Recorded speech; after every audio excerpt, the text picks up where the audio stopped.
നല്ല ദേവനേ, ഞങ്ങൾ എല്ലാവരെയും നല്ലതാക്കി നിന്നിഷ്ടത്തെ ചൊല്ലിടേണമേ. പച്ചമേച്ചലിൽ ഞങ്ങൾ മേഞ്ഞിടുവാനാ മെച്ചമായോരാഹാരത്തെ നൽകിടേണമേ. പച്ചമേച്ചലിൽ ഞങ്ങൾ മേഞ്ഞിടുവാനാ മെച്ചമായോരാഹാരത്തെ നൽകിടേണമേ. ആയി എഴുതിയ സുവിശേഷം 15-ാം അധ്യായം. അനന്തരം യെരുശലേമിൽ നിന്ന് പരീശന്മാരും ശാസ്ത്രിമാരും യേശുവിൻ്റെ അടുക്കൽ വന്നു. നിന്റെ ശിഷ്യന്മാർ പൂർവന്മാരുടെ സമ്പ്രദായം ലംഘിക്കുന്നത് എന്ത്?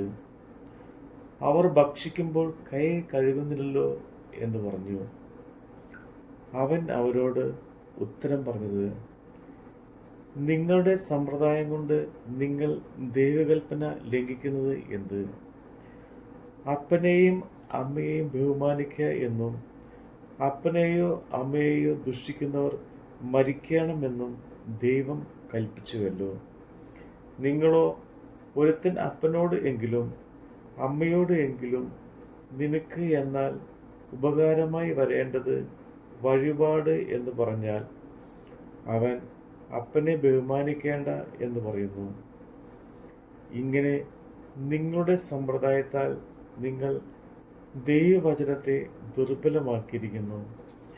കപടഭക്തിക്കാരെ, നിങ്ങളെക്കുറിച്ച് യെശയ്യാവ്, ഈ ജനം അധരം കൊണ്ട് എന്നെ ബഹുമാനിക്കുന്നു എങ്കിലും അവരുടെ ഹൃദയം എന്നെ വിട്ട് അകന്നിരിക്കുന്നു.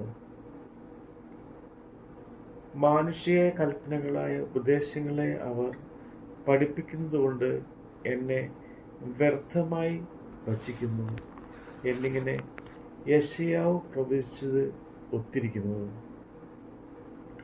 പിന്നെ അവൻ പുരുഷാരത്തെ അരികെ വിളിച്ച് അവരോട് പറഞ്ഞത്, കേട്ട് ഗ്രഹിച്ചു കൊള്ളുവിൻ.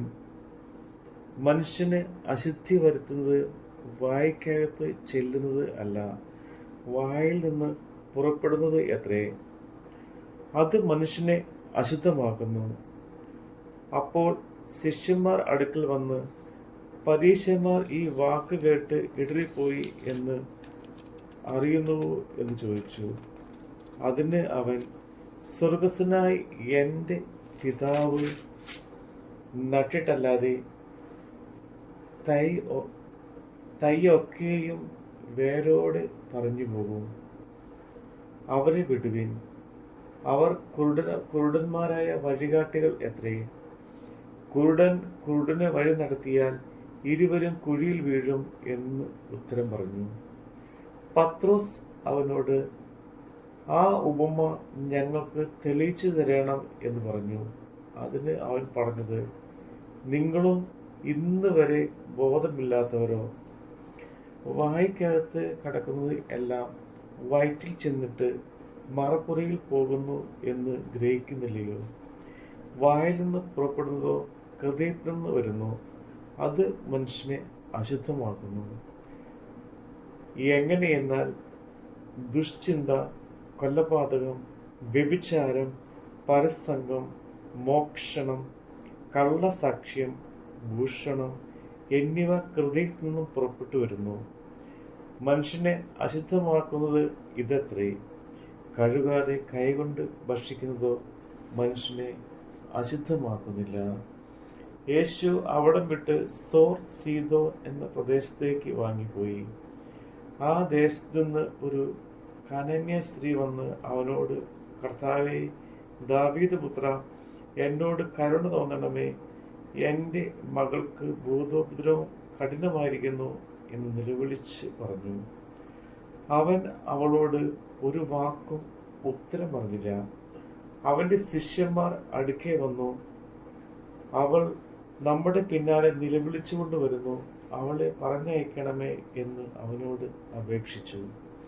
അതിന് അവൻ, ഇസ്രായേൽ ഗൃഹത്തിലെ കാണാതെ പോയ ആടുകളുടെ അടുക്കലേക്കല്ലാതെ എന്നെ അയച്ചിട്ടില്ല എന്ന് ഉത്തരം പറഞ്ഞു. എന്നാൽ അവൾ വന്നു, കർത്താവേ, എന്നെ സഹായിക്കണമേ എന്ന് പറഞ്ഞ് അവനെ നമസ്കരിച്ചു. അവനോ, മക്കളുടെ അപ്പമെടുത്ത് നായ്ക്കുട്ടികൾക്ക് ഇട്ട് കൊടുക്കുന്നത് നന്നല്ല എന്ന് ഉത്തരം പറഞ്ഞു. അതിന് അവൻ, അതേ കർത്താവേ, നായ്ക്കുട്ടികളും ഉടയവന്മാരുടെ മേശയിൽ നിന്ന് വീഴുന്ന നുറുക്കുകൾ തിന്നുന്നുണ്ടല്ലോ എന്ന് പറഞ്ഞു. യേശു അവളോട്, സ്ത്രീയെ, നിന്റെ വിശ്വാസം വലിയത്, നിന്റെ ഇഷ്ടം പോലെ നിനക്ക് ഭവിക്കട്ടെ എന്ന് ഉത്തരം പറഞ്ഞു. ആ നാഴിക മുതൽ അവളുടെ മകൾക്ക് സൗഖ്യം വന്നു. യേശു അവിടെ നിന്ന് യാത്രയായി ഗലീല കടലിനരികെ ചെന്ന് മലയിൽ കയറി അവിടെ ഇരുന്നു.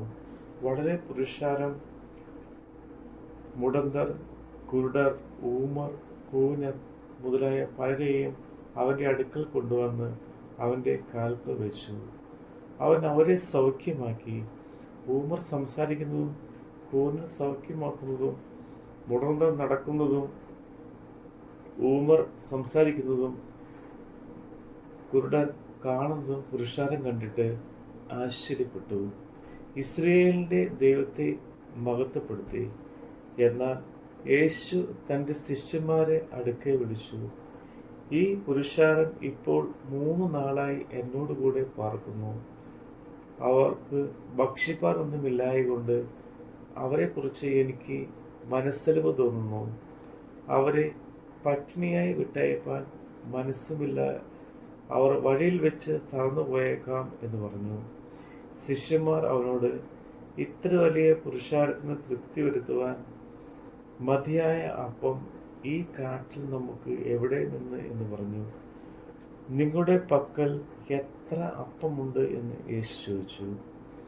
7 കുറെ ചെറുമീനും ഉണ്ട് എന്ന് അവർ പറഞ്ഞു. അവൻ പുരുഷാരത്തോട് നിലത്ത് ഇരിപ്പാൻ കൽപ്പിച്ചു.